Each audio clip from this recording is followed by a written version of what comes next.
Now, I'm sure some of you may be aware of this, but a while back, Jobba Wrestling Corner wasn't called Jobba Wrestling Corner. It started out as Phantom Night Wrestling Corner. So, as a bit of a flashback, we're going to be bringing back some of these older ones. Don't know if we're going to be bringing all of them over yet or not, because we tried a few what we called reviews, where we did commentary and review some pay-per-views. We did normal reviews, and then we just did some discussions, which we hope to continue again in future Jobber Wrestling Corners. So, take a peek at some of these old ones, and hell, some of them might be outdated, some of them you might agree with, in which case, enjoy!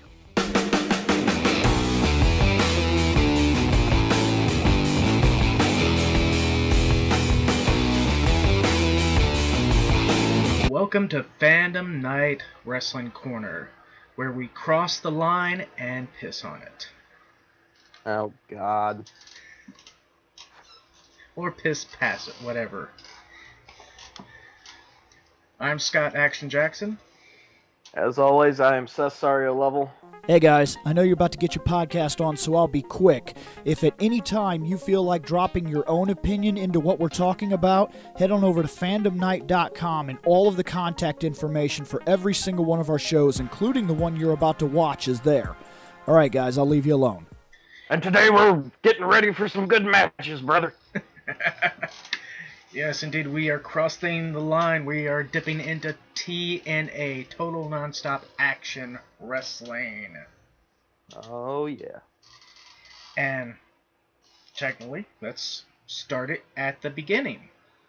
The very first, well, technically it was NWA TNA show, was part of the weekly pay-per-views they were having, starting on June 19th, I think, in 2002. That sounds about right, but then again, when it comes down to it, because, Scotty and I were talking about it off the air, and because he was like, where does your TNA info start? And I'm like, dear God, I can't remember. That's as much later back, a little bit past when the TNA Impact shows started. Yeah, okay. I'm trying not to give too much away, but then again, we've been through this before, on we Fandom usually Night. do anyway, so. Well, yeah, I was about to say, but, being on Fandom Night, I grew up in Bartonville, and at the time I was going to Limestone, and I went to Limestone from, like, '04 to '07 or something like that. But, me and Britt, which I've, talked about a few times on the show here, me and him, we would ride the bus together. Like, that's how we became friends, is we would ride the bus, sit around, talk games and wrestling and crap like that. And one day he found this wrestling show, and he was like, dude, you got to watch it. It's so freaking amazing. I was like, okay. And he would get off the bus, run inside his house, turn it on, and at the time, it was like channel 46, 7, or 8. It was like the FSN Fox Sports network. Yeah, here in they were Illinois. running some of those during the Fox Sports net channels, even though they probably had, for this area they probably did have two. There was like a Chicago and St. Louis one because of the two baseball teams. Yeah, I'm pretty sure they did. In fact, I'm trying to look it up now. Yeah, it was 50s. It was 56 and 57 because I'm looking at them now as I'm watching Terminator 2. That's why I'm not focused. I'm trying to text a couple people and watch Terminator 2 because I haven't watched it in God forever. But off topic. I know Yeah. I go that way from time to time. But Britt would literally get off the bus, run inside, and turn on the match. And then as soon as I would get home, which would be like 5-10 minutes later, I'd literally call him up and be like, dude, what did I miss? Because, like, the first couple matches that we ended up watching was, like, pretty freaking awesome. Like, one of the big ones I can remember, which I brought up to Scotty, was a match between AJ Styles and somebody else, and I can't remember who it was. Can you describe him? Oh, no, I mean, like, I can't remember the match completely. I can only remember the end. But You don't remember the opponent's name or anything? I don't remember the name, what he looked like, who it was. Oh, okay. For all I know, he could have been wrestling the ghost of Andre the Giant. You know, like I Putting said, the Styles Clash on that. yeah, and no joke. But like I said, it's one of those things where, well, I don't know. He's able to do it to Samoa Joe, but then again, him and Samoa Joe also did all the mocap for the video game. We're getting ahead of ourselves. Anyway, Yeah, um, we'll get there at some point. but what was I saying? Oh yeah, no, that's what I was saying. No, because I'm trying to get me a glass of water here. It was AJ Styles. He was wrestling somebody, and literally in mid match, they just stopped the match, and I'm like, what the hell is going on here? Well, back in those days, I never paid attention to it, but up in the top, they kept like the names of the guys who were wrestling, like who was facing who, And and then was there a was a clock. timer. And I didn't realize it, but the timer had gone out. So like they literally like I think he had hit the Styles Clash and was about to go for the count or something, and all of a sudden like they dinged the bell and stopped the match, and they were like, "Time has expired. The judges sitting by the ring have decided that this and that and the other, and based off a point system." And I was like, Blah "The blah hell?" blah. But they essentially like Styles was looking like what just happened, like all of us were. And it was one of those things where it was kind of cool with the fact that they actually, they kept a timer because, if you go to a live show, whether it be, WWE or, TNA, or if you go to a local show, they're like, they'll actually announce the rules of the match beforehand. They'll be like, the following match will be contested for one fall. Your referee is so and so. It's this person versus this person. It'll be contested under like a 15-minute or a 10-minute or a 30-minute time limit. And most of us, we get so caught up that we don't actually stop to like pay attention to the clock and see how much time is left or anything like that, because most matches usually they don't run past the allotted time. Like if they're like, this is going to be a 15-minute match, you can bet your ass it's going to take them 10 minutes to get through everything they need to get through. I know with the WWE, they usually do keep a clock up when they do like some of these beat the clock challenges for, I think, title shots or something. Well, yeah, I mean, like if it's specifically designed to be like a beat the clock thing, they'll put up a timer. Yeah. But like, okay, main event for WrestleMania, like you'll get, hell, I'll just throw these out there. You get Triple H fighting Undertaker. Okay. I'm just throwing out names here. You get Triple H and Undertaker. And literally in the main event, after, all the fanfare of, here's their entrances and that crap, you'll actually get somebody in the middle of the ring announcing it. And they'll be like, this content, oh God, what was the name? Raw used to do it too. They would have the chick ring announcer. Lillian Garcia. Yeah, they would have her and a bunch of other dudes. Like they would randomly just, hop in the middle of the ring and be like, this match is, contended to be a one fall. You got this person and this person. It'll be contested under a time limit. And, like they announce it. Very rarely have I actually seen them enforce an actual time limit. That's something that they did with the actual TNA Impact episodes when it was on Fox Sports Net. But Yep, exactly. But I think that also come down to a matter of, that not only were they doing the show live, if I remember correctly, when I was watching it, not only were they doing the shows live, or at least pre-recorded, at Universal Studios in Orlando, was actually where they had everything set up at. Excuse me.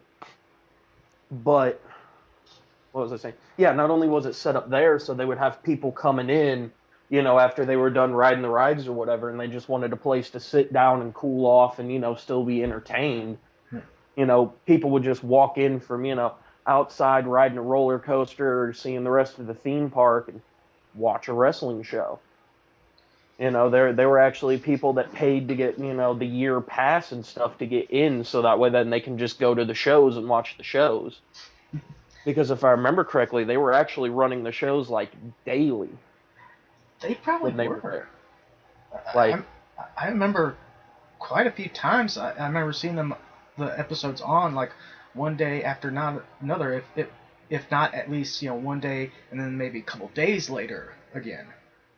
yeah, I was about to say, because I know generally speaking, they I don't. almost always ran them on Tuesdays. It was Tuesdays or Thursdays. I can't remember, but It they might have been almost both. always, yeah. But I was about to say they almost always ran like the televised episodes on like either Tuesday or Thursday or Wednesday and Friday or something like that.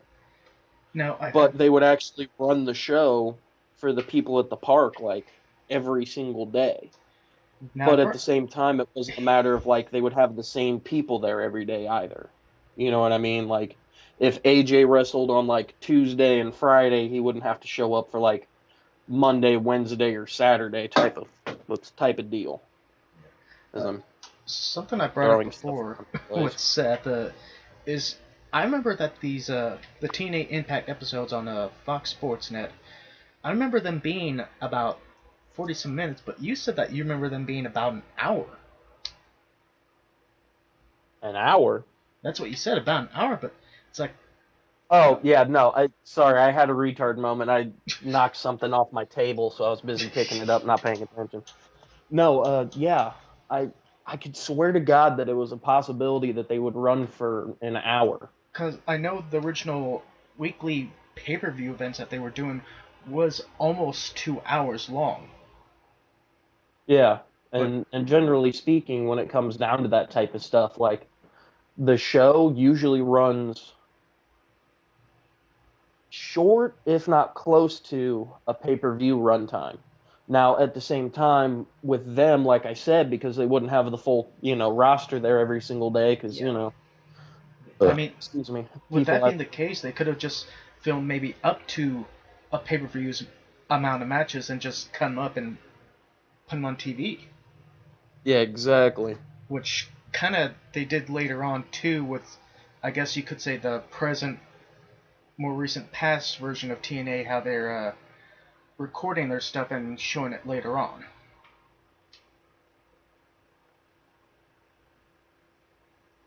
Now, with the TNA Impact episodes took place in Florida in Universal Studios, but the very first ones kind of took place in Tennessee, and they were trying to be more focused on rekindling what WCW had, since it was also part of the NWA. Yeah, because I was about to say, even though they didn't really make mention of it too much until after, everything, excuse me, until after everything kind of sorted itself out a bit. But like Jeff Jarrett was essentially, he was the one in charge of almost all of it, if I remember correctly. Oh yeah, it was started by the Jarretts, Jeff Jarrett and his father.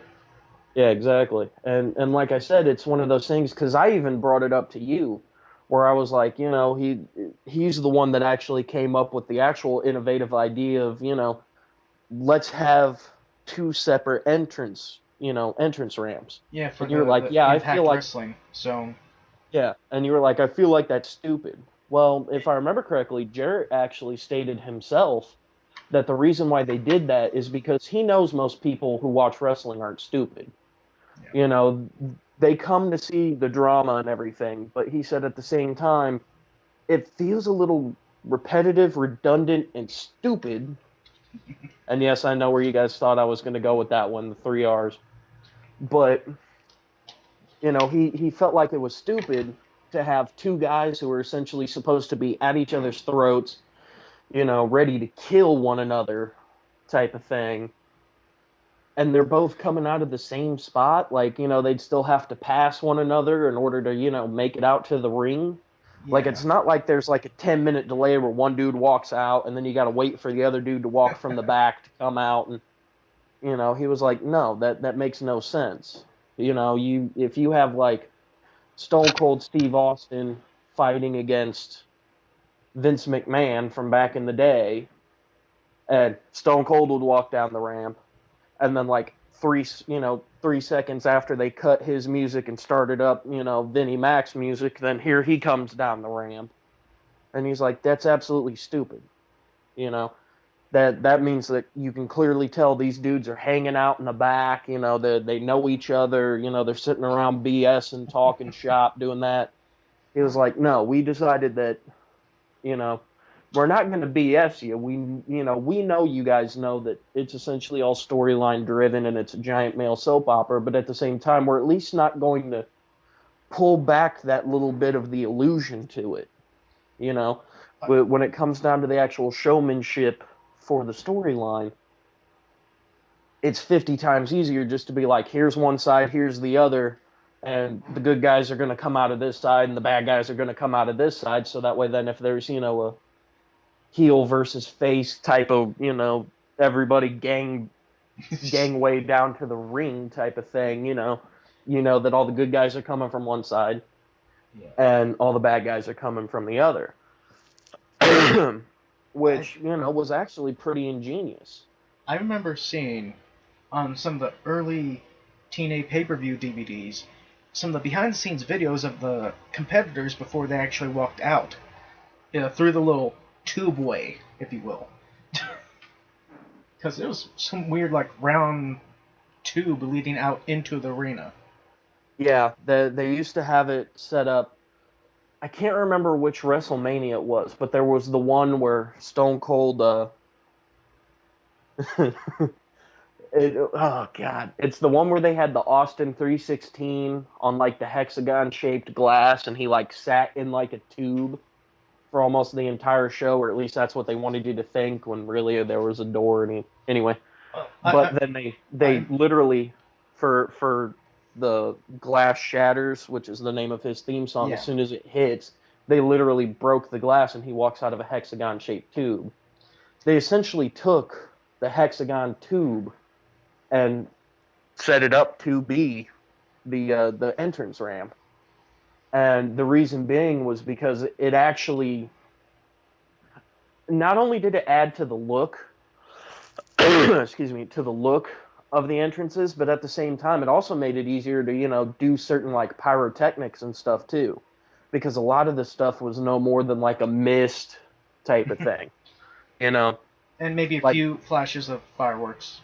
Yeah, yeah, exactly. There might have been a few fireworks, but most of it was essentially there was like a fog machine or something like that, and Yeah. they'd have it set to do like a giant like steam spray and crap like that, and like Samoa Joe's entrance. Samoa Joe, whenever they did his entrance after TNA jumped over to Spike TV, I'm trying to think of what it was before it was Spike. Because if I remember correctly, they jumped right around the time that Spike was actually changing themselves to be Spike TV.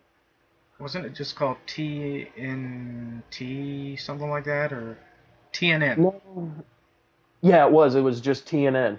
Because TNN Right. had Monday Night Raw, and then once they dumped Monday Night Raw, it changed over to Spike, I think. And that's when... What? No, you're right. You're right. Because I'm trying to think because it was a. No, because I could have sworn that TNN had WCW. Because then it was something like WWE ended up moving over to USA. No, WCW had TBS and TNT. That's what it was. Yes, they had TNT, and then okay. Yeah. That's right. Okay, no, you're right. I'm wrong. Yeah, TNN was what Spike TV was before, but I think it was... Christ, I feel old now. But, You just said all that. Now my mind's working, and instantly I feel like I'm using a rotary phone. But Like. A little bit after Spike TV changed its name to Spike TV, that's when they picked up the TNA Impact from the Fox Sports Net, I guess sometime after Raw left them. And actually, shows, I wrote down, I had a bunch of notes wrote down from what I looked up. TNA Impact debuted on Spike TV October 1st, 2005. Yeah. Yeah, no, that actually sounds about right, too. And that's the weird thing. It's like, okay, the very first NWA TNA pay-per-view weekly show started June 19th, 2002. It goes to the Fox Sports Network's TNA Impact on June 4th, 2004, and then 2005 it goes to Spike. So they were going they were going in the right direction.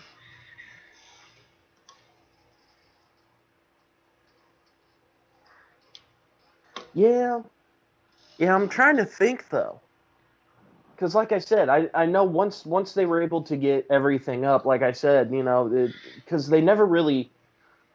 I think it was about that time was what you're thinking of for the entrance ramp, because it used to be that all it was like two ramps and they had it like set up like it was a square archway that you would go through, kind of like how the WWE has it set up for like Monday Night Raw and that type of stuff.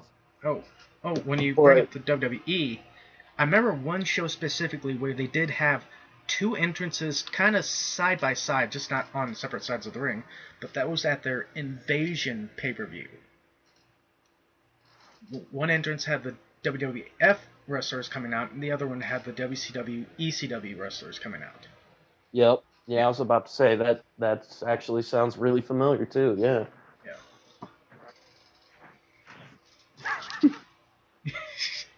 But God. when we talk about TNA, there's many things that we need to talk about when we bring up the letters TNA. Well, besides some tits and ass. Yeah. But when Yeah, we're 'cause WWE was running TNA matches, although technically they were called HLA, but but that's neither here nor there. but when we bring up TNA, we have to bring up the ring, because when it started off as TNA with the NWA weekly pay-per-views, it started off as a normal squared ring. But when Yep, it was the normal four-sider, which is actually how they invented that's where they got the setup for oh God, what is it? I can never think of the. It kind of helped them with the starting off with the Ultimate X match. Yep, Ultimate X. That's what I was trying to think of. I don't know why I couldn't friggin' think of that. And then once they went to the six-sided ring, then it kind of went really crazy. Yep, exactly. But then when Hulk Hogan came in, they changed it back to a square ring, which pissed off a lot of fans. Oh yeah, it actually, I was one of those people that it pissed off because, the six-sider was innovative. When it comes right down to it, and Scott knows this from experience, and so do I, when it comes down to working a ring, in order to get the turnbuckles right, and this is again pulling back the curtain, 9 times out of 10 you end up taking a wrench or a screwdriver or something, and you put it in the actual turnbuckle itself, and exactly like it says, you turn the buckle to tighten everything. Well, when it comes down to an actual six-sided ring, because the angles aren't at a 90-degree angle for, the square rectangular ring, because yes, there actually are some rings that are rectangular, and that's absolutely retarded. But excuse me, when it comes down to it, like because the corners weren't at a 90-degree angle, for some people it was harder to deal with, because in order to increase it to an actual hexagon, the angles have to go from being 90 degrees, and now I'm getting into math, and I know I'm boring some of you guys, but it's got to go from being a 90 degree to a 120 or 130 or something like that. So I don't know. It's been a more or less, while. putting these rings together can be a pain in the ass. Well, not so much a pain in the ass. They still use roughly the exact same materials for when it comes down to the ropes. So the ropes are actually way tighter. Setup is a lot easier because you don't actually have to spend like 10 minutes doing one corner in order to get all three of the ropes set up and tightened.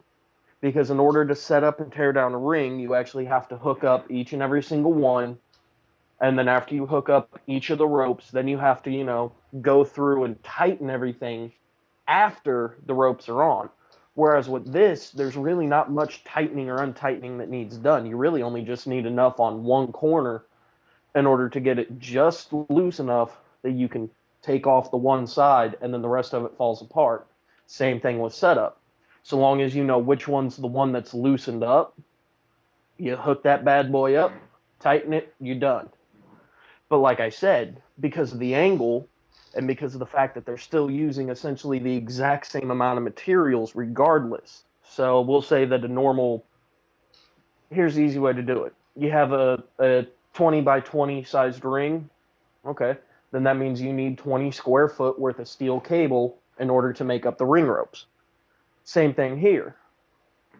Regardless of the size of the 6 foot, if we say it's still a 20 foot, then you still have 20 square feet of cable in order to make up the ropes. Therefore, the ropes were actually tighter. That's how a lot of the guys were able to do some of the high flying and stuff. Yeah, Like, like it the got Ultimate way X better. stuff. Mm-hmm. Exactly, because you get like AJ and PD. Actually, I should And, say the X Division stuff. well, yeah, I was about to say the X Division stuff, which is, essentially High flyers. they were able to, well, I was about to say that's how they were able to propel themselves up to be on WWE's level. You get AJ, you get PD, you get Shark Boy, you get Samoa Joe, you get Shark Christopher Boy. Daniels, you get all these guys sitting out in the ring. And when it was the four-sided ring, they would do crazy stuff, but it wasn't as cool as once they got the six-sider, because yes, it's a little bit harder to get used to. Because like I said, a 90-degree, you could keep your feet together better.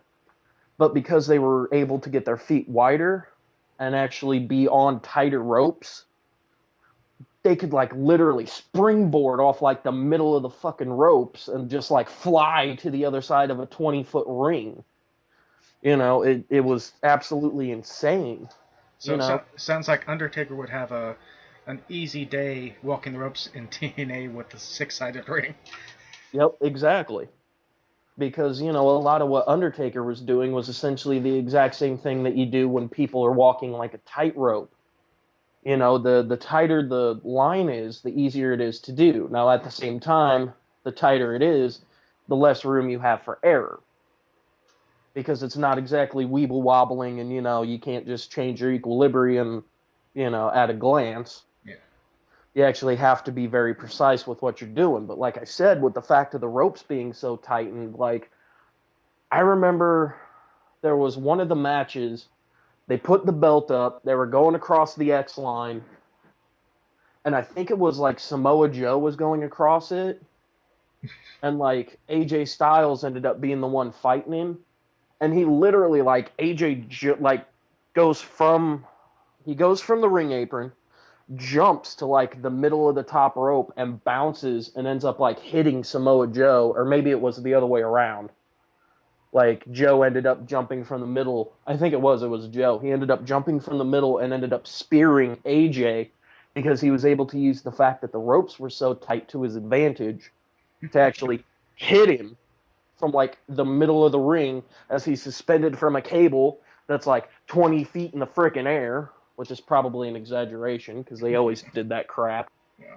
Again, 15-foot blue steel cage. Need I say more? Yeah, when TNA brought back the squared ring, it was at their Genesis pay-per-view back in 2010, and on that night, Hogan was talking about, no longer will TNA be using a playpen, which once again pissed people off. Okay. But TNA took note of what happened with the fans, and for some idiot reason, it took only until last year for them to bring back the six sides, Did they finally? which seems a little bit too late to bring in, considering it's kind of dying off. Yeah, exactly.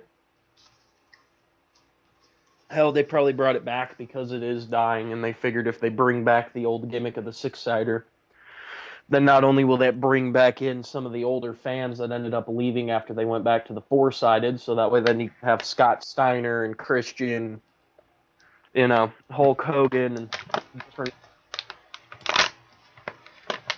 Excuse me. My house, my rules. I'm smoking. Well, technically, But yeah, you could get a bunch of the older guys to come back. Of course, everybody knows the old Steiner botch. yeah, but wait. Do you realize how many Steiner botches there are, though? That's true, but I'm talking about the big one, the one where Christian ends up showing back up. Only he shows up in TNA. It's him and Scott Steiner, and Christian ends up going to hit him from behind. He trips, barely nudges him, and Steiner like jumps from like the end of the ramp 5 to 10 feet forward to slam his face into the ring. Like oversold it. I've seen a worse one where Steiner tried to jump off the apron onto somebody ringside and just slips his foot while trying to jump, and didn't even touch the guy. I can believe that. Like I said, Christian like barely nudged him, like grazed him with a pinky, and Steiner took it like Goku just flicked him in the back with just like, oh god, flying! Like, it was ridiculous. Now, you brought up Ultimate X, and we did say it did debut, when they had the squared ring normally, which was one of the weekly pay-per-views back in 2003. But from there, they tried different ways to improve it. One of which was called Elevation X. Yep. Which they more or less tried to make it a scaffold type match. And as far as I know, there was only, I think, 2 Elevation X matches. And I think both of them involved Rhino. Yeah, that one wouldn't surprise me. But with the Because I know Rhino he was trying to keep up with them, because if I remember correctly, Rhino actually started out, I'm probably wrong, and the fans can, because this gets posted to YouTube as well.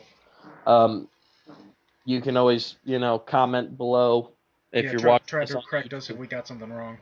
Yeah, if you're listening to this on the podcast, so you can take the show with us and listen to us offline while you're at work, which I don't recommend with me swearing the way I do. Headphones. Try to get headphones. Yeah, I was about to say headphones, put in a Bluetooth, something like that. But yeah, no, it's just it's one of those things where somebody can correct me. But if I remember correctly, Rhino started out in ECW, and ow, damn it, I hit the coffee table with my foot. Anyway, yeah, he went from ECW to he went from ECW to WWF at the time. Yeah. And then once he got into TNA, like, I guess something sparked in him, like it was back in the old days of ECW. So he was actually trying to get on level with the guys that actually were in the X division. Because don't get me wrong, there were guys that could hold good classic style wrestling matches, but technically TNA's big claim to fame was the X division. Yeah. Mick Foley in the Hardcore Diaries even pointed it out, that he had a meeting with both Jeff Jarrett and with Vince McMahon, and told both of them, he goes, look, I'm not picking sides here. I just want to see, good wrestlers get their due. And he told both of them, he said, you guys need to sign either CM Punk or Samoa Joe to your ranks. And WWE took up CM Punk and didn't do anything with him for a while. They just kind of sat on top of him before they finally released him out to the fans and everything. Because Punk was actually well, of course, growing up in Chicago, he's an Illinois guy like we are. But no joke, he used to wrestle for Mid-South at the time, if I remember correctly. So he would actually come to some of the Mid-South shows that were around this way, Or maybe it was it might have been Midwest. I know, I heard that Seth Rollins was an actual local guy, too. Actually, yeah, I do believe he was. Yeah, Seth Rollins was a local guy. Seth Rollins, who's currently the WWE World Heavyweight Champion. Yep. But what was I saying? Yeah, no, Mick Foley, like I said, he reached out to both of them. He said, look, you guys got to get these guys. They're really good. They just trust me on this. And of course, TNA picked up Samoa Joe, and with Joe, and Shark Boy, and were you laughing at? I can't help but laugh at when Shark Boy gets brought up. I can't help it, man. Shark Boy was awesome. Like before he donned the Stone Cold persona, because him and I can't think of the other guy, but That's the other guy why. was doing a showman thing. Well, I know everybody gives him all kinds of shit for doing up the Stone Cold thing, but like I'd mentioned before, Stone Cold even reached out to Shark Boy and he was like, "Kid, you're making me want to get back in the ring, and I cannot physically get back in the ring." Like that's how well he was playing off the gimmick. But back before that, back when he was just wearing the shark mask and essentially a one-piece blue jumpsuit type of thing, like Shark Boy was freaking awesome. You know, and like I said, you get all these guys, you get AJ, you get Shark Boy, you got Christopher Daniels, you got AJ, you got Petey, you got all these guys out there doing all kinds of crazy flips and maneuvers, jumping off of everything they can find to jump off of. Like even Joe was running around like he was a featherweight. Like that was amazing. Like that I, was kind of. I remember him jumping around a lot, but not not as much as a lightweight guy does. I mean, he did have some weight to him. Well, yeah, but that's because he's Samoan, and sadly, that's one of those things that comes with being Samoan. Like, I think the only reason that The Rock isn't, a 600 pound dude like Rikishi got to, which again, I'm exaggerating, but you know what I mean. Like, the only reason why The Rock didn't get as big as Rikishi did was because he had his dad's good genes in him, and he was able to, work out and keep up with everything. You know what I mean? Like, Yeah. even though Joe works out, it's actually genetically designed. You know what I mean? Like it's in his actual physical makeup. Like I'm not gonna lie, I'm pretty sure one of the reasons why it is I'm such a lard ass isn't because I sit around and eat McDonald's and 3 boxes of Twinkies. It's nothing like that. Although don't get me wrong, that does contribute. But there's pictures of my dad from when he was back in high school, and he was a big kid. You know what I mean? He was a big dude, just like I am. My grandfather on my dad's side was a big guy. My dad was a big guy up until he, started dieting and exercising a little around his junior, senior year of high school, and got himself to a point where, he was able to keep some of the weight off. You know, my mom was a bigger woman. My brother's a bigger dude. I'm a bigger dude. Sadly, sometimes, being a heavier person, it just kind of comes with the genes. But like I said, the fact that Samoa Joe was a bigger guy, and like I said, the fact that he's able to keep up with all these, featherweights running in circles, man, that's one of those things that inspired me and a bunch of my friends to actually try to jump in the ring and do this shit. You know, I'm not gonna lie, Samoa Joe was one of my heavy influences on why it is me and my friends got into backyard wrestling. We seen Joe go out and, he'd take the Canadian Destroyer, a move where quite literally he has to do a backflip and make sure he at least lands on the corner of the crown of his head. So essentially like the top of his forehead near his, hairline. And for a big dude, believe me, doing a backflip is a pain in the ass. Yeah, I remember having to take quite a few flips that some were easy, some weren't. But going back to Ultimate X. Yeah, no, I got way the hell off topic. Yeah. Sorry. Going back to Ultimate X. Quite a bit of the Ultimate X matches were not single, but for single titles or shots at titles. But they did start at No Surrender 2006, where they did start up the tag team titles for the Ultimate X matches, which was an interesting way to go about it. I mean, well, it's one of those things where at the time they really didn't have any tag teams.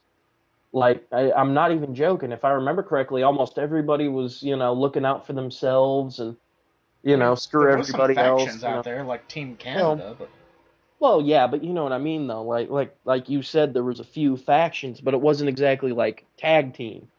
It was, everybody and their brother trying to cash in on stuff like, DX or NWO or stuff like that, where essentially they had like a stable of dudes that would, all walk out to the ring together and, cheer on the other guys. He's standing outside standing outside as he's in the ring wrestling and they're standing outside of the ring cheering him on, you know. Now, also with TNA, they had some great match ideas, like the Ultimate X. And yeah, let's. I got 3 of them listed here, 3 match types to bring up. One is King of the Mountain, that also started during the weekly TNA NW pay-per-views shows in 2004. Now, do you remember the rules for this? Not completely. If I remember correctly, wasn't it like a 3 fall? Like it was like a best out of 3 series? Nope. Damn. Somehow I remember this. You bear with me. There might be a few things wrong, but you have to pin your opponent. Then you had a certain amount of time to climb up a ladder and put the belt on a strap hanging above. Oh yeah, that's right. Yeah, I think some of the early ones, the people who got pinned had to be put in a pin or something. Actually, that one wouldn't surprise me at all. Yeah, I remember there was some weird stipulation to it, like they had to do some form of a task, and then after they'd done that, then they could get out the ladder and then try to climb it and go for the belt or whatever else. You had to pin your opponent. The opponent had to be either put away or whatever, and then you had to get the ladder up there. Then you had to climb the ladder and put the belt on the little strap thing or hanging thing. And Yep, because like most ladder matches, they ended up a lot of the times they would end up using the old gimmick of you set the ladder across your opponent's throat and then climb up the ladder. Oh no, I'm not even joking. Like you use the ladder to pin your opponent down so when they can't get up. But then of course, they always would make sure that they would get to about the mid ring of like the middle rung of the ladder and then before they would push tip up the it ladder and tip it. Yeah. Now, into the fans, yeah. one person who was really known for this match is Jeff Jarrett. Uh-huh. And just recently, I think might have been the last actual, I don't know if TNA still has pay-per-views or not, but the last big TNA event, Jeff Jarrett came back to compete in a King of the Mountain match. Nice. And I think he actually won it. But actually, that one wouldn't surprise me. But originally, when he came back to do this King of the Mountain match, he was originally he was brought back to more or less spread the word of his new wrestling promotion he's doing, this Global Force Wrestling, which some guys from the TNA Impact Wrestling is going to be brought over.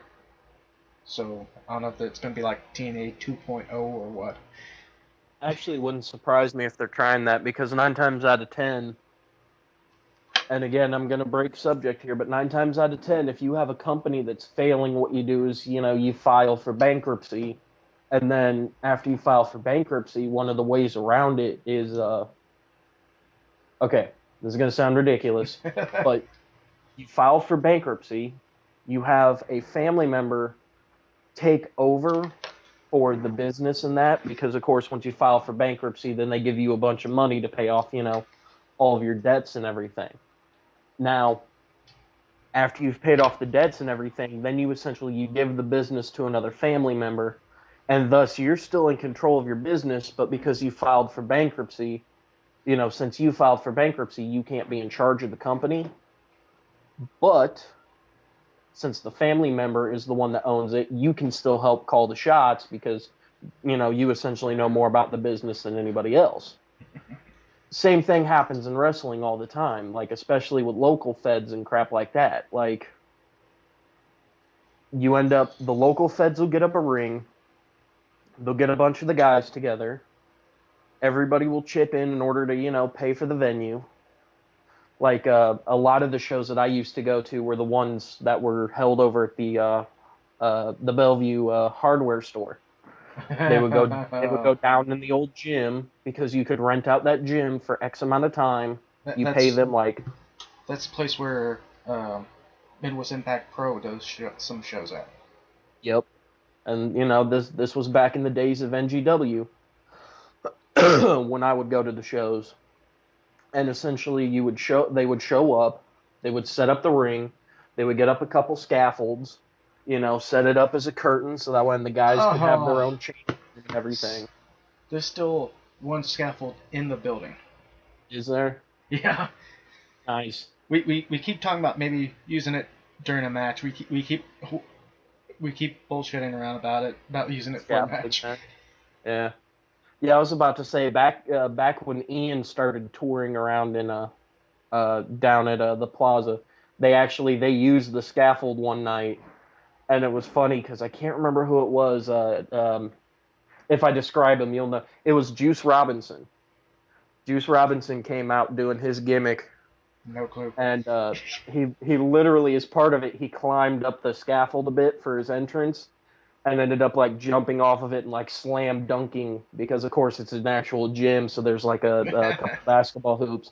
So he like slam dunked his towel or an actual basketball or something through the hoop, and then went and got in the ring type of thing because they were using the scaffold for like a later match or something. But yeah, no, like no joke, like that's all it takes. You get the ring, you get the guys, you set everything up, and then after a while, if you get sick of dealing with, taking tickets, selling concessions, paying everybody, you know, dealing with the cleanup, because of course when you rent out the venue, you're the one in charge of cleanup. So if the fans show up and spit gum and, throw soda cans everywhere and, you know, throw candy wrappers, what have you, all over the place, eat half a hot dog, smear ketchup on the wall, they're not gonna lie, I've seen that a couple times at certain shows. People are jackasses. But, like I said, they're the ones in charge of cleanup and everything. And, after a while, once you get sick of dealing with that crap and taking it on the road, set up, ring tear down, getting everything situated, like I said, after a while, you just kind of get sick of it. And, then they pass it off to somebody else. Now, once they pass off that responsibility to somebody else, whether it be giving them the ring or selling them the rights to the company or whatnot, they can still be a part of it. They can still participate. They're just not in charge of all the BS that goes along with it of, renting out a venue or clean up, paying the guys, admissions, tickets, concessions, merch. Yeah. Ain't got to worry about none of that. So it wouldn't surprise me. If TNA's starting to go under, he probably, actually did sell the company to somebody. It was like, I'm tired of dealing with setting up venues and everything. We're not getting as many viewers as we used to. We're not getting as much, endorsement deals, nothing like that. I can't turn a profit on the company anymore. You know, you take it, whoever he got rid of it to, let them run it, and then went off on his own and went back to the indie circuit for a while because, a lot of the guys, they love doing it. They just get sick of the BS of, actually running the business. The business end ends up killing the fun. That's how it always is, no matter what you do, which kind of sucks. Yeah, kind of does. But back to TNA. I know. This, Long metaphor to get to the point I'm trying to make. Back to TNA. This next thing is kind of the pay-per-view itself, the yearly pay-per-view, and a match during it.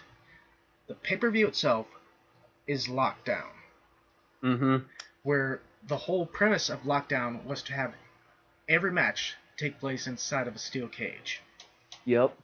And the actual... In fact, wasn't it, I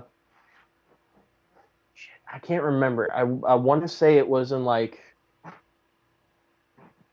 '06 or '07, because I remember I was still in high school. They deciding to bring back well, something we've touched on from WCW. They brought back like the 3 stages of hell or whatever. You know what I'm talking about? The cage and the cage and the cage. Well, But that's what I was going to get to. Uh, ah, Lockdown. jumping the gun. The pay-per-view Lockdown started in 2005. Now, I think, like you said, it was probably like the year after or the year after that, they started the Lethal Lockdown, which was a That's kind what of it a was. kind of a parody of the War Games match. Yep. They just lowered a roof down on it for the War Games type match, though, Yeah. They lowered down a roof. which had some weapons and stuff on it. Well, yeah, the roof had weapons on it. I know later on, after a while, not only did they lower a roof, but the roof had like a smaller cage on top of it, like a 7 foot or an 8 foot cage on top of that. I don't remember that. It was something weird. It was they lowered it down. You had to climb, like they literally, you had to get a ladder. After you got the ladder, you would go up, climb through a hole, and then there'd be a smaller cage that you could fight in. That's a bit more And then detailed than I remember. I don't know. I'm probably remembering it wrong. My memory's not what it used to be. I know some of the Lethal Lockdowns, they actually did have like a little gap where people slipped out of and onto the top and started doing some fighting up there. And at some Maybe point, that's what I'm thinking of. Like I said, it was almost like a Hell in a Cell yeah, it kind of was. type of topper, and like you said, they could climb.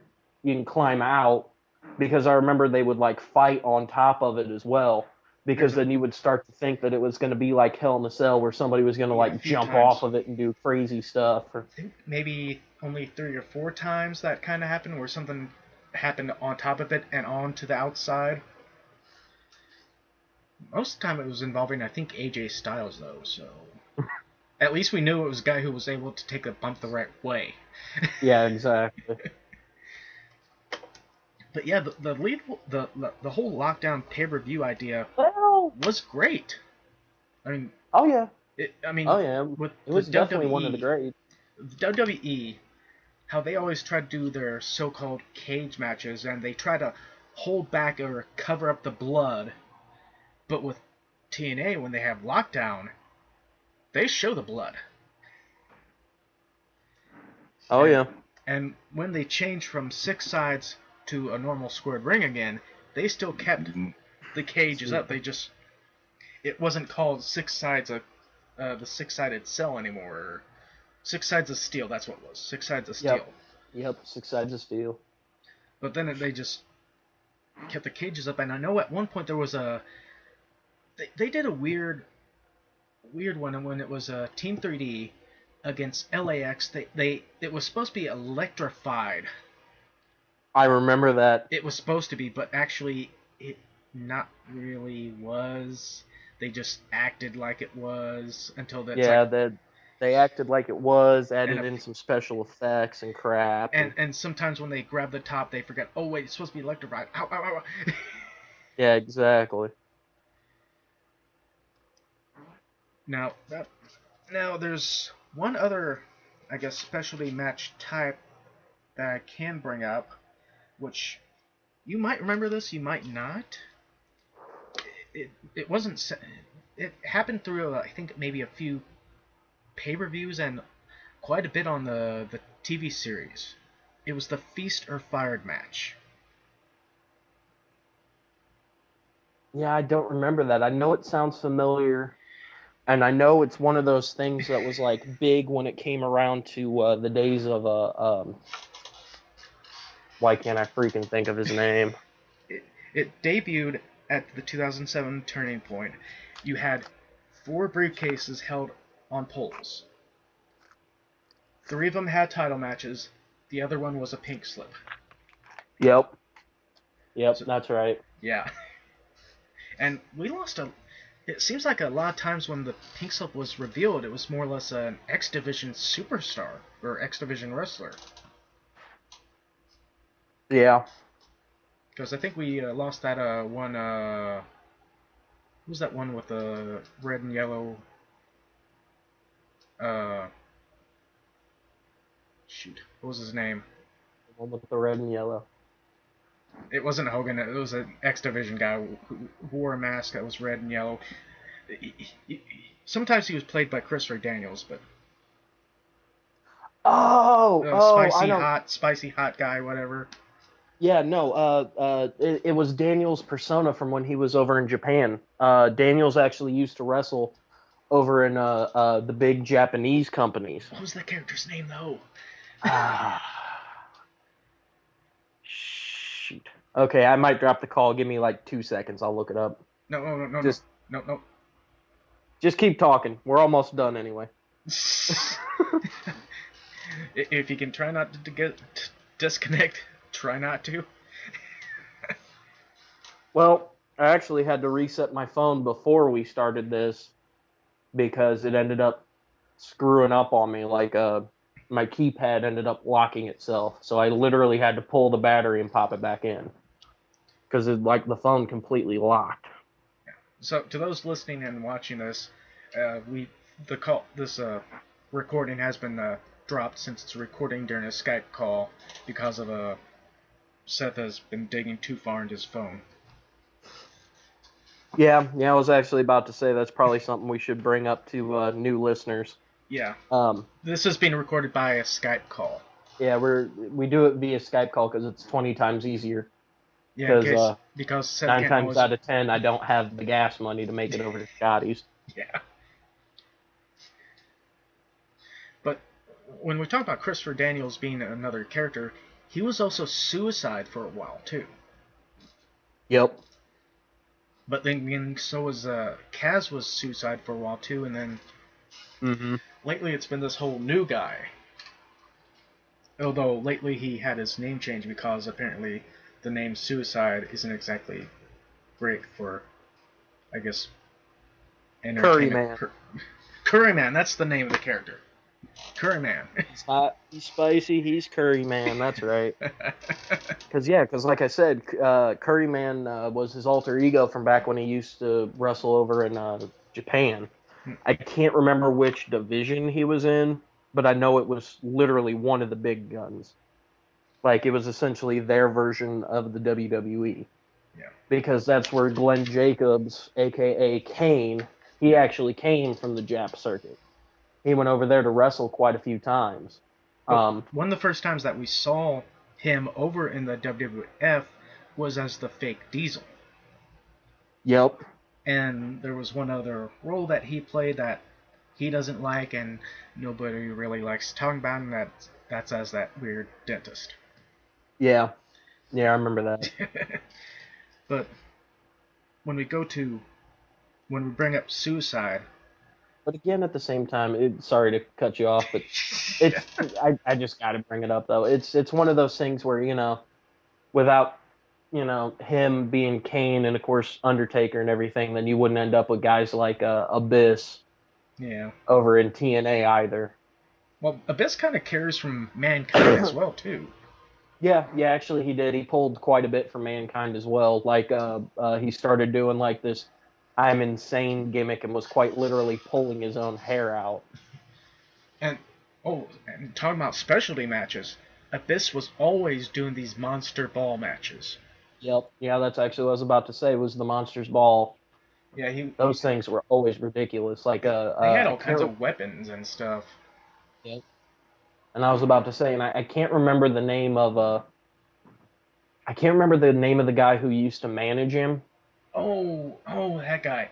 The guy who used to manage Mikey Whipwreck during the later times of ECW. Yep, exactly. But because they kind of did like a Paul Bearer thing with him, where I'm your father, and got rid of him. He did reveal that later on. Yeah. Yeah. Yeah, but like I said, it's one of those things where back in the early days, I remember they used to run around and he would have like I can't think of what it's called. It's like some sort of like phosphate. It's essentially flash paper, because they used to use it all the time. But then like there was one incident where somebody didn't realize it was coming and it almost got in his eyes, or it did get in his eyes. I can't remember. You mean the fireball in the face? Yep. Okay. and it messed him up a bit, and then they kind of stopped doing it. But what I was going to bring up with Suicide was the reason he got brought into TNA was because of their video game. Yep. The video game itself was called TNA Impact, which we kind of brought up earlier that AJ Styles and Samoa Joe did some motion capture for. Yep, they did mocap for literally everybody. They were the only two people that actually did anything. Like every single one of the moves that was done by either Joe or AJ. Which probably explains why the moves are so limited. Well, yes and no. That's not so much a reason as to why everything was limited. The reason why it was limited was because, if I remember correctly, they didn't have a deal with an actual like licensed company. But it was made by Like, well, Midway. was it? Yeah, I thought Midway was involved in it. I don't know. I can look it up, or the fans can correct me. Yeah, I remember it being Midway because I remember for working at GameStop, I remember looking at the cover for so freaking long. I thought True. Midway was involved with it. But then again, TNA was... What they did with the TNA video game was definitely a different version, different thing to play with a wrestling video game. Yeah. And the plus side to the TNA... No, you were right. It was Midway. So yeah, that was the reason. Okay. No, because who was it? It was Ukes and somebody else were always the ones in charge of like the WWE ones. All the WWE games, yeah, until they moved it over to the 2K games. And most of those were THQ for a while, and then THQ went under, and then it became 2K Sports, I think, or 2K Games, or at least some branch of 2K. Yep, exactly. And which, when they were run by, THQ, every single game, regardless of which version you were playing or any of it, like, they almost always played the exact same. Whereas Midway, in which we all know, is heavy for their fighting games, especially Mortal Kombat. Which was, that was part of the problem. They kind of were involved with Mortal Kombat, but then again, I thought that was Acclaim as well.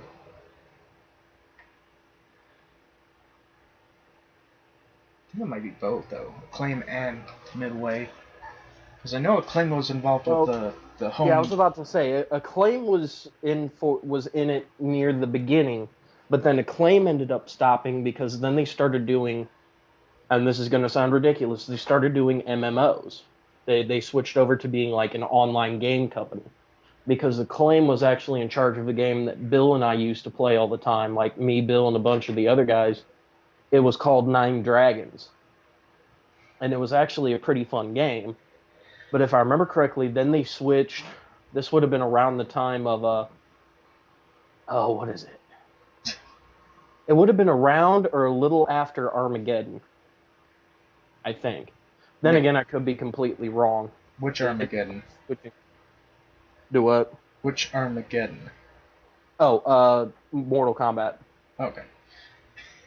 I was going to say, you bring up Armageddon on a wrestling show, it's like, which one? No, my bad. In my head, the line of questioning and the thought pattern worked out where I didn't have to explain.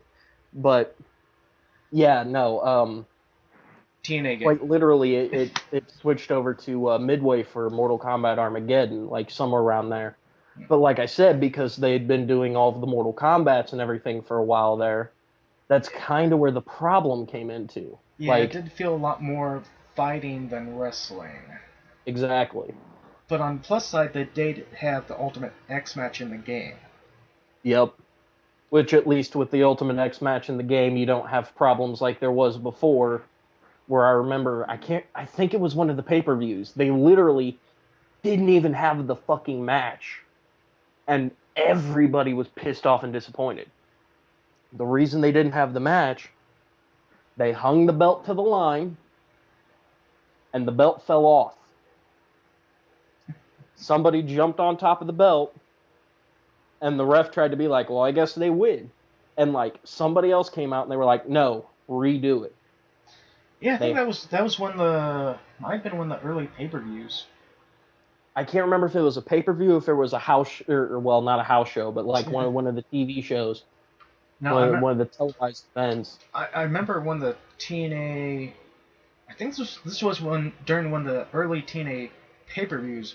The Ultimate X was for the shot at the X Division title, but Mm-hmm. the person won it by catching the little red X.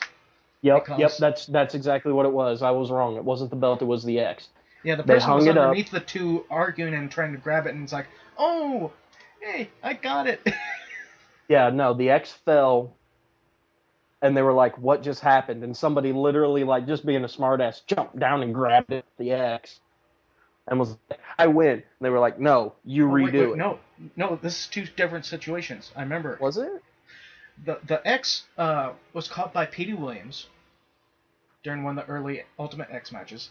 The other one, I think AJ Styles was trying to dive for the title, but accidentally punched it off the thing. Really? I think so. I don't know, because the one that I'm talking about was the start of the match. Like, quite literally, the match starts. But they did go grab the title and restart it. So it was like four or six dudes. I can't remember how many, but there was that's four usually or how six most of dudes. the matches were. Yeah, but there was 4 or 6 dudes. They're in the middle of the ring. Everybody's like doing a whole bunch of shit talking and everything, and they ring the bell. They go to start the match, and all of a sudden it falls. And like I said, I can't remember if it was the X or if it was the belt, but it fell. So they hung it back up, and after they hung it back up, they restarted the match. They went to go do it, and it fell again. And when it fell, somebody had grabbed it. Like somebody like either got hit or had a wild hair up their ass, and they were watching it, and it fell, and they jumped and grabbed it, and they were just like, you know what? Fuck it. We're not dealing with this tonight. You win. I still think that's two instances, because the one where it was just the X was Petey Williams that caught it and won it. The other one I think did involve AJ Styles accidentally knocking the belt off, and they did put the belt back up. But I don't Actually, remember who that won does that sound match. about right. But I don't remember who won the title match, though. That's the weird thing. Yeah. So, there's something else that TNA tried to do. TNA tried to, I guess, restart the Monday Night War. Yeah, they did. Yeah, it was in January 2010, back when they got Hogan to be part of it. They started I don't think it was that many episodes, but they had some episodes taking place the same night as Raw. Well, no. Hmm? No, I don't know if that's what they were doing. I know they were trying to do that, but I thought it was around the time that they had Hogan, though. Yep. okay. We I lost knew you. this was going to happen. But where did I leave off in the story? Was it about the time where Billy Gunn and them were showing up to the events and being like, hey, Vince, come on out and face us? Was that where I was at? No, I actually cut it off before then. Really? Because the last thing I said was they started the Monday Night Wars again, but when TNA had Hulk Hogan. Yeah, that's right, because the last thing I remember was I was like, no, I don't think they did. And you were like, wait, what? And yeah, I went off on a tangent, but no, if I'm remembering it correctly, they had Billy Gunn and somebody else showing up, because it was around the time that they had reformed DX for like the 7th time. And it was Billy Gunn, and I think it was one of the other guys that was in DX that was over in TNA at the time. I think what you're talking about is they weren't called the guys that they were over in WWE, but it was the Billy Gunn and Road Dogg. Yeah, that's what it was. It was Billy Gunn and Road Dogg, and they would show up to like the Monday Night Raw events, because at the time they knew that they couldn't compete with Monday Night Raw's ratings. So if I remember correctly, they were trying to start up the Monday Night Wars, but they were trying to do it something weird, like they were trying to compete with SmackDown or something like that. Like it was Huh. weird as hell. I mean, don't get me wrong, you're probably right, and they actually were doing a few of them where A they few. were. They didn't stay there that long. No, no, because even though me and the guys were all giant fans of we were all giant fans of both of them.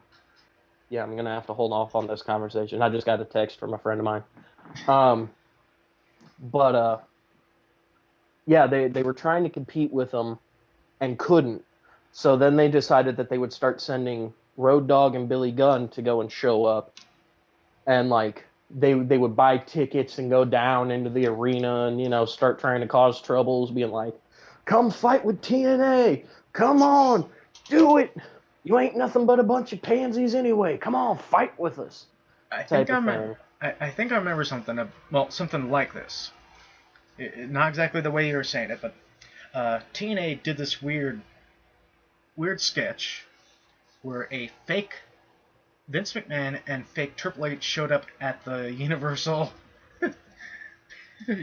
place and was looking for a certain tape that they were going to show at the pay-per-view, where some of the TNA guys were going over where, because the WWE were filming some things for their Royal Rumble pay-per-view commercials at the time. I The actually remember this slightly. Yeah, it was the Royal Rumble commercials where they were doing like the West Side Story type of stuff, Yep. and yeah, it's like I know Road Dogg's guy was there with the Hmm. TNA group. I think they even had Abyss with them somehow, which is really weird. But yeah, there was a few guys there that went with them. They went to where they were shooting this stuff, and one guy actually came out who I think was Mysterio, because he Actually, that wouldn't surprise me because it's one of those things where because Mysterio was wearing his mask all the time, like and, he almost and you never could see took the it ugly off. wig that he was wearing too, Uh-huh. even when they blurred out the face and stuff. But you could see he was short, especially when he's standing next to him. He was short, and he knew them, so I'm guessing it. Rey Mysterio does make sense. I mean, Yeah. Well, unless it was, somebody else, but even so. yeah, but that was the all important video that the fake Vince and fake Triple H didn't want anyone to see. Wow, Yep. a blurred out Rey Mysterio. Yeah, exactly. Oh, were you looking it up and No, this is what I remember from the little thing that happened at a pay per view. Oh, okay. Yeah. Yeah, I was about to say I don't remember the blurred out Rey Mysterio, but yeah, I do remember something like that was going on. Now, TNA had some great appearances. I guess return to the ring for some wrestlers, like Sting came back to TNA after WCW went down. Uh, TNA got Christian brought over as Christian Cage. They Yep. got Kurt Angle, Mm-hmm.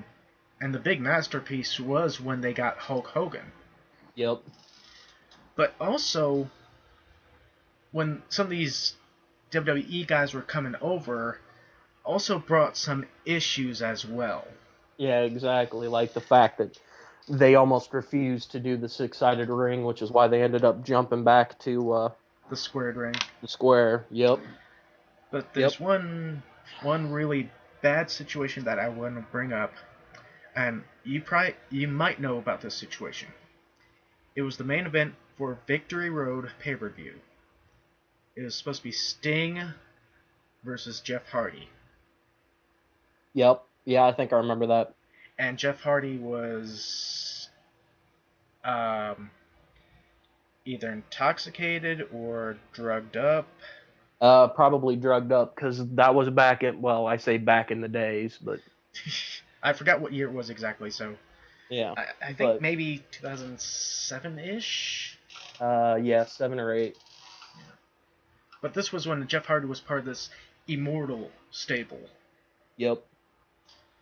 But Jeff Hardy, the pay-per-view, the main event match was set for maybe a month, and for some reason Jeff decided to get drugged up, and they tried to drag the match on, but it didn't help. I mean, people who are No. watching this on YouTube and listening to this can probably look up the match and watch it for themselves on YouTube. Yeah, I was about to say they can probably look it up because most of this stuff is on YouTube. But Yeah, most I of was it, yeah. about to say finish this out because you guys should probably have like what 5 minutes tops left on this. So, I but don't know. But yeah, we probably should try to wrap it up. For you, Seth, what are some of your, I guess, favorite moments, matches from the TNA in general? The TNA promotion. well, of course, anytime that you would get Petey out in the ring, and see up a Canadian Destroyer. Oh, the Canadian Destroyer was awesome to see. Dude, like hands down, Canadian Destroyer is one of the greatest finishers ever invented. Like, I feel like me doing the Dead Man's Curve, which I know I've described to you guys before, but for new listeners, back when I used to backyard wrestle, I went under the ring name of the Reaper, and my my finishers was the ankle lock, the choke slam, and the Dead Man's Curve. And the Dead Man's Curve was essentially I would set you up on my shoulders, where your head was on my left shoulder, and spin you backwards into essentially a Stone Cold Stunner. And I thought like that was the greatest thing I'd ever fucking invented. And then all of a sudden, and oh my God, Canadian Destroyer! And I was like, what the fuck? Like anytime you saw the Canadian Destroyer, it was always like a good time. Anytime Jeff Jarrett walked down to the ring with his guitar, you knew somebody was hitting an El Cabal. You know, watching Abyss go through his whole thing where The thumbtacks. well, not just the thumbtacks, because the thumbtacks are always one of those weapons that it hurts, but You know Abyss is bound to fall on the thumbtacks. oh yeah, oh yeah, he almost always did. But I'm talking more when Mick Foley started showing up, and they did the whole Mick Foley gave him the thumbs up thing, and like showed off a picture of excuse me, like I don't know if it was Mick drew it or if it was like a fan art and they just decided to showcase it or what, but it was a painting of Mankind and Abyss, and it was one of those moments that was so great because Abyss was actually so touched that he actually broke character and like started like laughing and joking while he was in the ring type of thing, like just kind of enjoying the whole moment of Mick Foley being like, dude, you're doing an awesome job, and he just kind of marked out for a minute and he was like, this is so awesome type of thing, and seeing him break character was pretty cool. Of course, Sting coming back, and the fact that he came back with like it was weird because of course he came back in the Crow face paint, I but it think was both times he came back in TNA was still as the Crow Sting. well, that's just it. He came back as the Crow, but he had the Crow with like red and green in it, like red and green like thunderbolts type of thing. If that makes any sense, any sort of sense as to how I'm describing it. Oh, something else I forgot to bring up was when Sting tried his take on the Joker. I don't think I remember that. Yeah. Back when they were doing the whole immortal stuff, Sting just kind of was in the point of actually snapping and just became kind of this Joker version. More of the Heath Ledger Joker, though. Yeah. Yeah, but at the same time, that also would have been about the time of Dark Knight. So. Yeah. Anyway.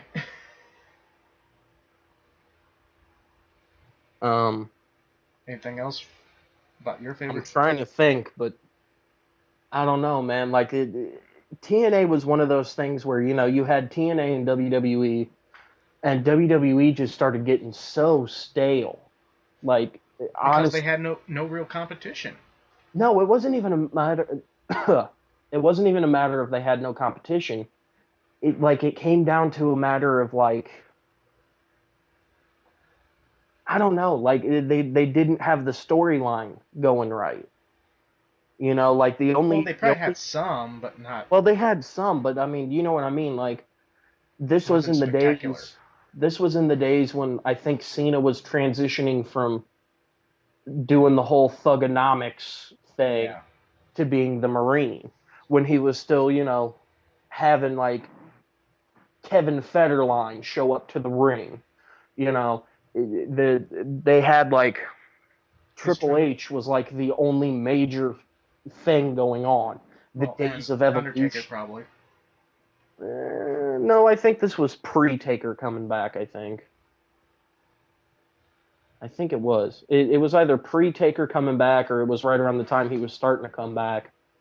But like it was during the evolution phase. You know what I mean? Like there really wasn't much going on. Like you would watch it almost out of habit, like how most people do when it comes to like a sports game. You know what I mean? Like you turn on the ball game and you sit and watch, whether it be football, baseball, basketball, what have you. You just turn it on. You wouldn't really pay attention to it that much.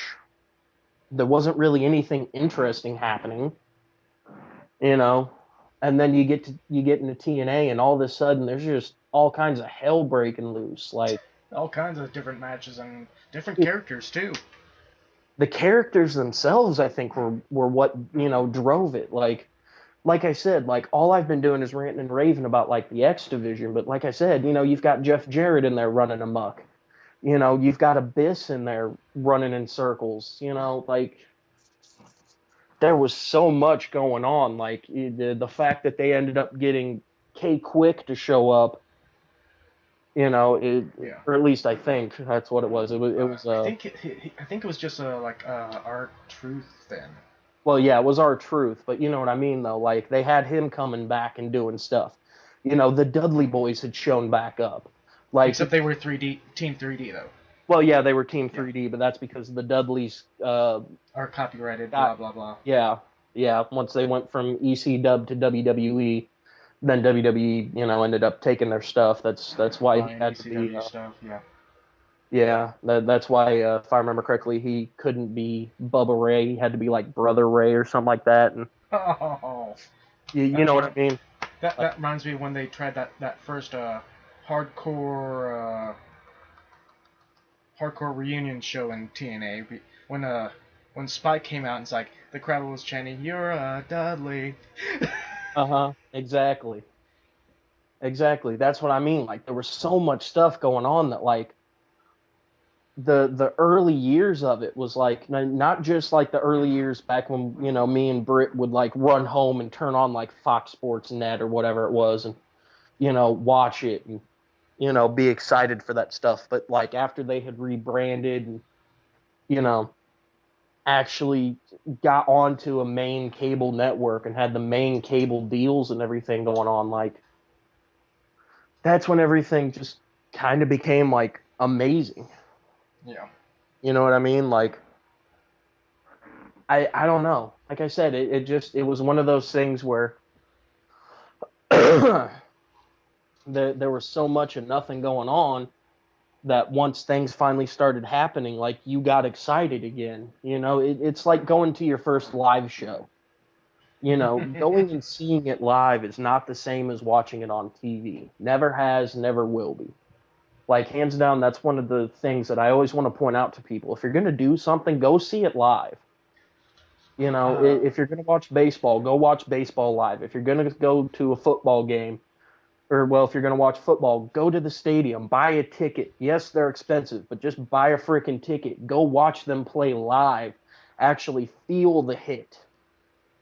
You yeah, know? I was lucky to actually be at one of the TNA shows when it was in Peoria. Yeah, not me. Uh, I was with a girlfriend at the time, and both me and her went to see it. And this was around the time that Hogan was there. They were kind of doing the Immortal stuff, but it wasn't as heavy. But they were doing some filming for some of the actual Impact shows. They were doing filming for Impact shows, and I think the Explosion show as well. Yeah, I think that's actually what it was too. Yeah. But for me, TNA, it was a lot about the different alternative to the WWE. The six-sided rings, the more high flyers, the more, I guess, to me, they had some better stories going on. Not a lot. and, Eh, and like I said, they had some better actual wrestlers, where WWE was more about sports entertainment. TNA was about the wrestling. yeah, exactly. Like I And said, that's where I enjoyed it. It was more about the wrestling than it was, the gimmicks, trying to sell merch. They realized they'd broken down the formula. If you have good, wrestlers and they're putting on a good show, then you're going to sell good merch, you know. Whereas if you have nobody, if you got, people who can't really hold their own in there, the only people carrying them is, people like, Triple H and the guys in Evolution and stuff like that. And, Cena was at least doing good on his own.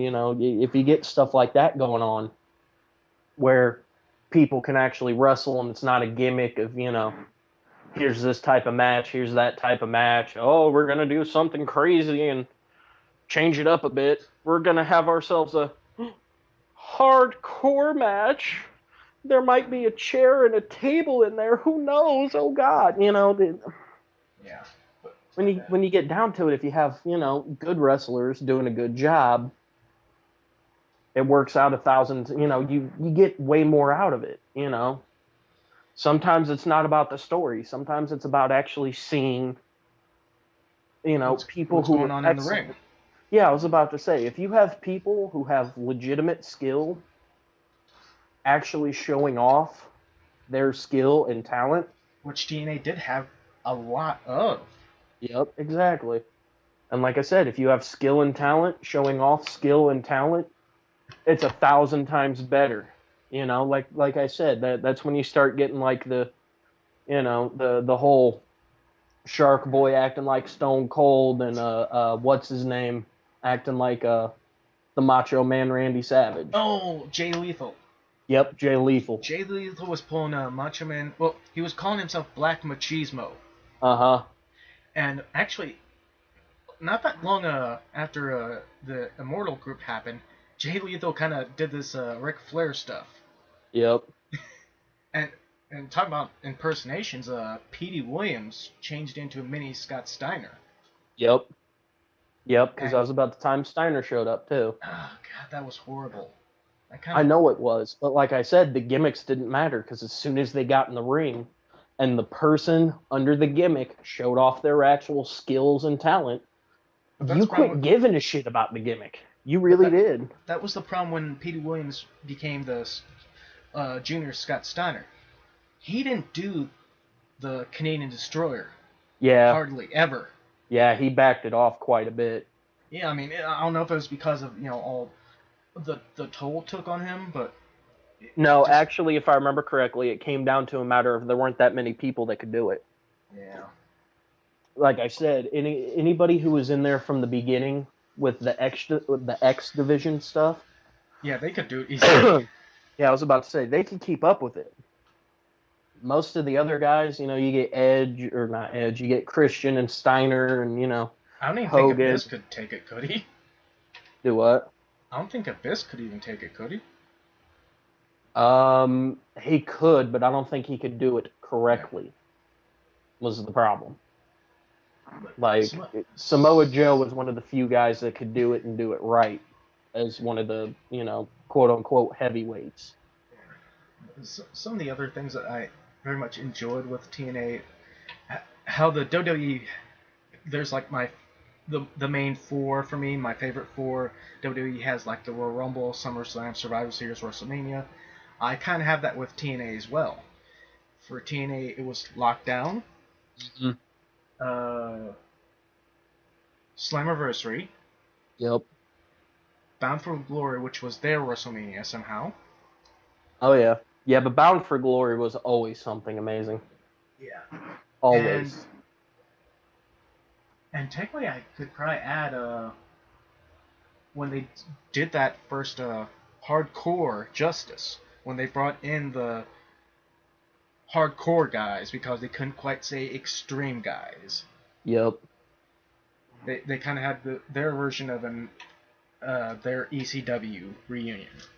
Yep. Which they had to change a lot of names because I think Just Incredible had to change his name to like something Palombo or something. And with all the fans, I think that. all the fans that were out there that remember these guys from ECW, they were still chanting their ECW names. Oh yeah. Oh yeah, a lot of them would.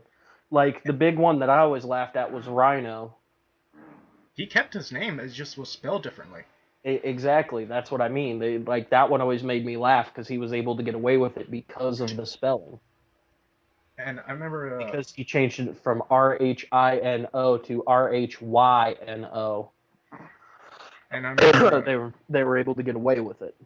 I remember during that Hardcore Justice when Team 3D came out Mm-hmm. with some of those tie dye stuff, and Uh, they actually had Joel Gerdner with them, yep. and it got to a point where Joel Gerdner almost said the Yeah, exactly. He almost screwed up. But yeah, I mean, for me, it's kind of hard to actually list off matches because they had so many great epic matches. I mean, for me, it's just easier to try and point out certain pay-per-views over the matches themselves. But then again, some of the pay-per-views themselves maybe only had a few good matches.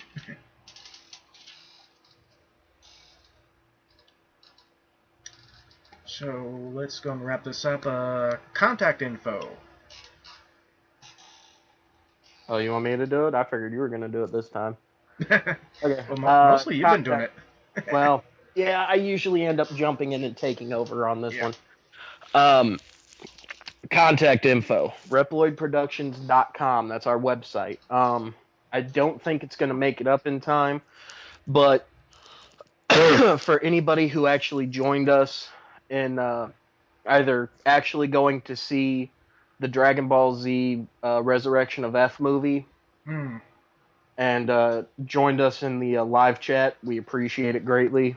Scotty and I are actually recording this the Friday before that, so like I said, I don't think it's going to make it in time. But yeah, anybody who This will actually probably joined be posted after sometime. yeah, exactly. But like I said, anybody who joined us, we greatly appreciate it. We also greatly appreciate the fact that you were able to jump over and join us on this. Um, you know, we probably will still have the forums up. So signing up for the forums is as simple as pick the screen name you want, throw in a email, and then join us. I'm going to try to talk to our web admin to actually create a group specifically for this show. Come chat with us, come hang out with us while you're at the website. Check out the other stuff we've done on Fandom Night. Uh, Scroll through everybody. Everybody has links to their own personal YouTube channels like mine and Scott's and everybody's personal email. So if we say something you didn't quite agree with, feel free to talk to us. If we said something you loved, hell, tell us that you loved what we said. Get a hold of us, talk to us. We're always willing to sit down and chit chat with people. And you can Hell, do I've that. literally the entire time I've been talking with Scott and you guys, I've been busy talking with another friend of mine. You know. And heck, you can do that on YouTube when this is posted up. You can put it in comments. Also on Facebook when we post the actual link to the video there too. Yeah, I did forget that. There's the group page to the Facebook account. There's a Facebook group page you can join up.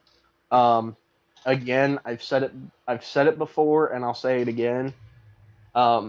If you would like to add me, now this is me personally.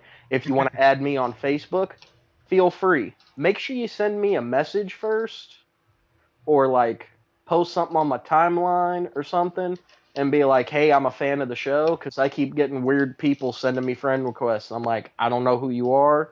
You're not friends with anybody else. You know, even if it comes down to a matter of it, screw it. Join up the group page. Be like, tag me and Scotty in a comment being like, "Hey, I love you guys' wrestling show. Feel free to add me. Hell, I'll add you guys. I don't care one way or another. This is a really weak as crap, podcast channel that we got. And I don't mean to say that, we're not doing our damnedest, but It's weak, but the weird thing is, on YouTube, we're getting views. yeah, I know, which is odd. And I'm not sure if that's just me checking to see if anybody's actually, commented on the video or anything.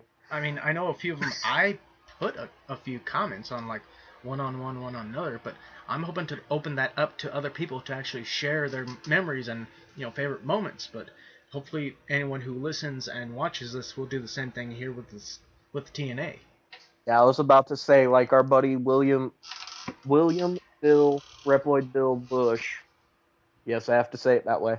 But Don't do what I accidentally say and said it was I think I accidentally said Ripley Bush or something like that. yeah, Reploid Bush. Yeah, yeah, no. Well, you have to be specific because Yeah.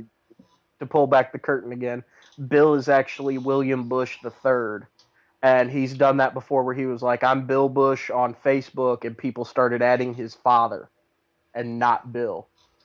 But yeah, as William Bush Reploid Bill on Facebook would say, "Come conversate with us."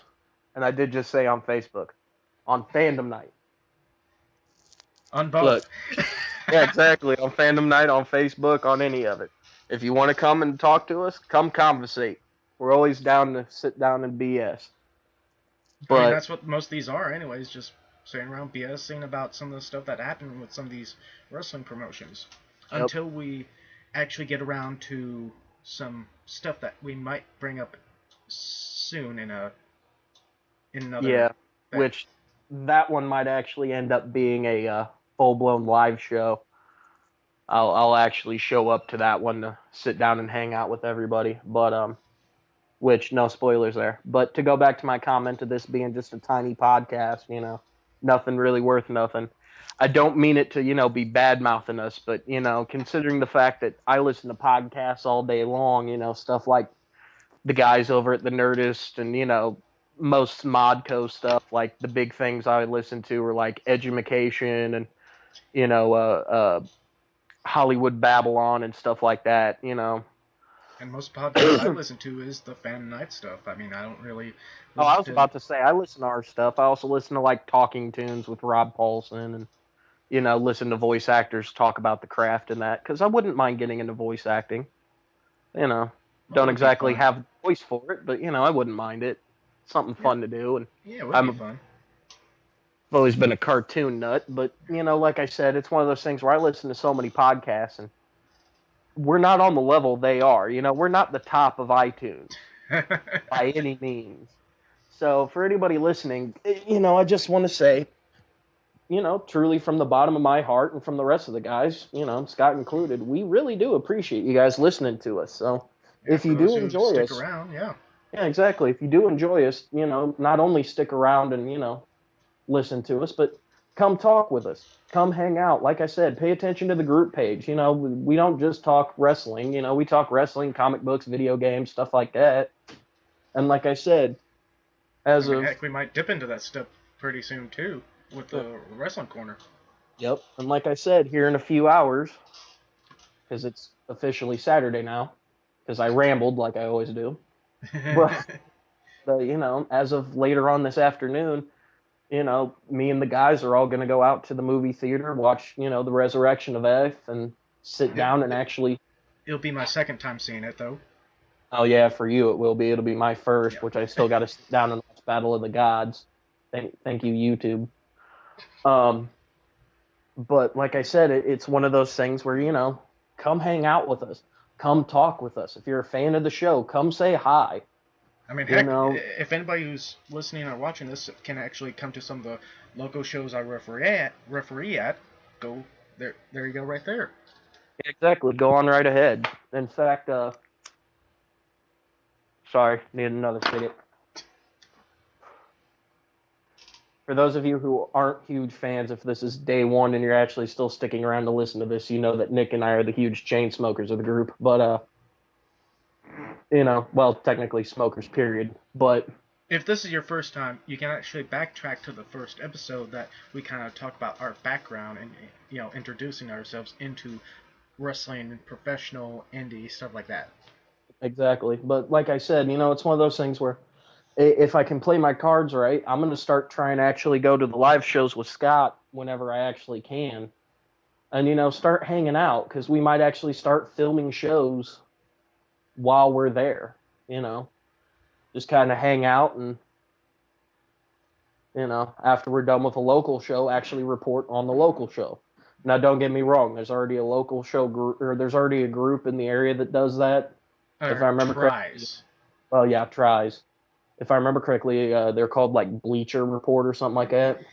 They mostly focus out of St. Louis, but they're supposed to cover Central Illinois for some odd reason, but that's for something else to talk about. Well, it's because I knew one of the guys that was doing it, and I don't know if he still actually goes and helps report for them, but regardless, that's neither here nor there at this point. Yeah.